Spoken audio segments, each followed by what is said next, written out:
कर लो, फिर पत्नी की आज्ञा लेकर ही सन्यास लिया जा सकता है। पत्नी आज्ञा ना दे तो सन्यास नहीं होता। गुरुदेव, अगर पत्नी आपके प्रतिकूल हो, आपके अनुकूल ना चल रही हो तो बच्चे हैं आपके? जी, एक बेटा है 4 साल का। तो ये तो देखो, शुरुआत की लड़ाई झगड़े हैं, सबके घर होते हैं। गुरुजी पत्नी को समझाओ, जी गुरुजी, लेकिन बहुत समझाया गुरुजी, लेकिन उन्होंने पिताजी के ऊपर और मम्मी के ऊपर बहुत गंदे एलिगेशन लगाए कोर्ट में। क्या चाहती है आपकी पत्नी? गुरुजी पता नहीं, पूछा आपने? बहुत कुछ पूछा, हाईकोर्ट में मीडिएशन भी बहुत 4 साल से चल रहा है गुरुजी। आपसे बातचीत होती है? अब नहीं होती गुरुजी, क्योंकि अगर उनसे बात करने का प्रयास करता हूँ तो थाने में एप्लीकेशन दे देती हैं कि ये उल्टे सीधे एलिगेशन लगाती हैं। तो आपका पत्नी अभी कहाँ है, किसके पास है? अपने मायके में। तो आप कब से दूर हैं पत्नी से? गुरुजी 3 साल हो गए। कोई बातचीत नहीं है? गुरुजी कोर्ट में मुलाकात होती है, मीडिएशन चल रहा है, कोर्ट में मुलाकात होती है, बातचीत होती है, लेकिन मतलब उनसे मुझे कोई रोष नहीं, क्योंकि हम गुरुदेव भगवान को फॉलो करते हैं। वो कहते हैं सब प्रारब्ध के अनुसार ही होता है, तो उनसे मुझे कोई रोष नहीं है। लेकिन उन्होंने पिताजी के ऊपर इतने गंदे एलिगेशन लगाए, रेप जैसे एलिगेशन लगाए हैं, मम्मी के ऊपर भी, और जो कि मेरा परिवार पूरा सात्विक है गुरुजी।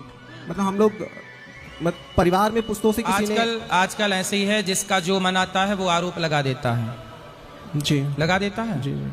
हमारे देश में कोई भी आरोप लगा देता है जी।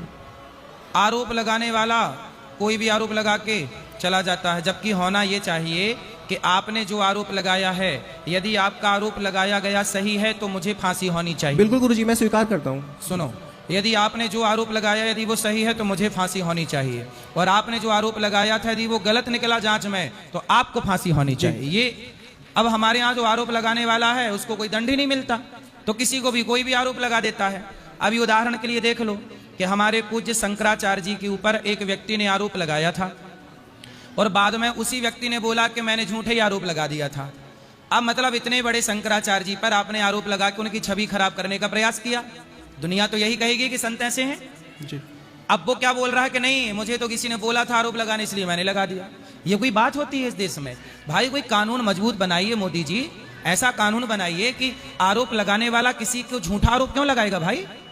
किसी के चरित्र को क्यों उंगली उठाएगा? मतलब कुछ भी बोलने की इजाजत है, कोई भी आरोप लगा दीजिए। अरे भाई, आरोप सही है तो फांसी दीजिए, और आरोप गलत है तो आरोप लगाने वाले को फांसी दीजिए, यही धर्म है।